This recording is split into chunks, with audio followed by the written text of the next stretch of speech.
Isn't it interesting that in its original form, a souling had nothing to do with Christmas and everything to do with Samhain or Halloween?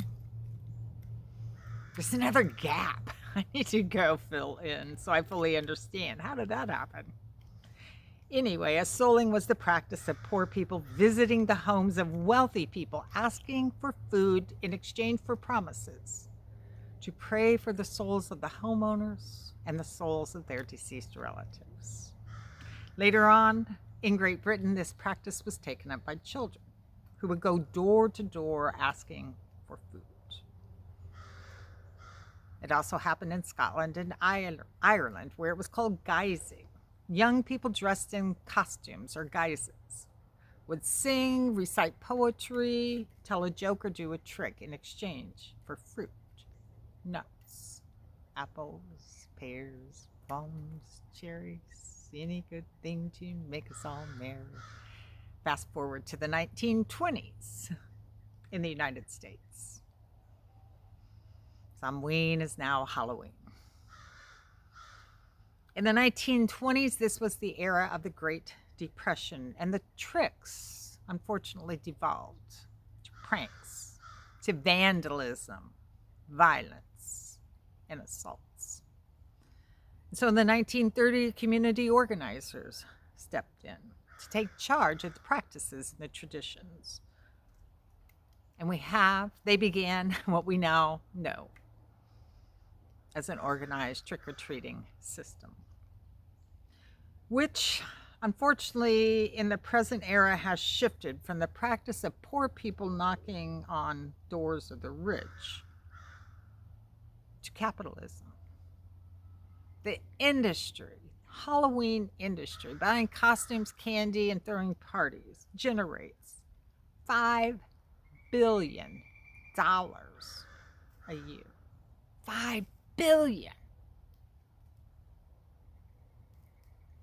And at this point, it has nothing to do with the poor or helping the poor. And it has nothing to do with honoring ancestors, which really was the genesis in the beginning. According to an article on UCC-DOC, Halloween's connection to the afterlife has been stripped away. Because we, in our culture, we fear our own mortality. We avoid conversations about death and dying. It's way too uncomfortable for us. And add to that our discomfort with that which is unknown. It is so very different from its origins, and it's also so very different from the Dia de los Muertos, the Mexican celebration, which really is a celebration of laughing in the face of death. It's centered in remembering the deceased and creating a way to mind that gap so that the spirits of deceased friends, loved ones, and relatives are remembered. And there are opportunities for communing, connecting. I don't know about you, but it seems like to me, despite all of Christianity's strong proclamations about life after death and the whole resurrection thing, that I actually live in a culture which finds doing so in public inappropriate.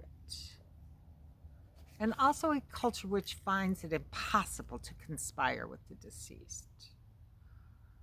So the Day of the Dead festival is an organized way, making what is unacceptable acceptable.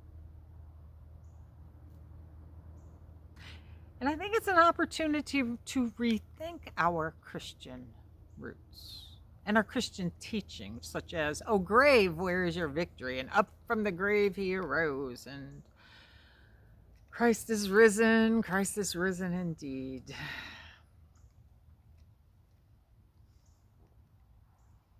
It's also part of today's readings, where it was said God would destroy On this mountain, the shroud that shrouds all people, and the veils that separate all nations.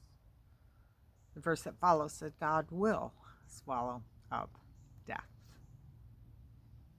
May this be for us a new beginning.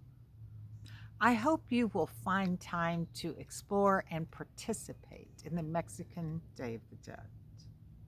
And may it be for you and may it be for us a sacred interweaving, a closing of the gaps in between our sacred neighbors, sacred stories, sacred seasons, sacred circles. May we be ever mindful and curious about the gaps in between.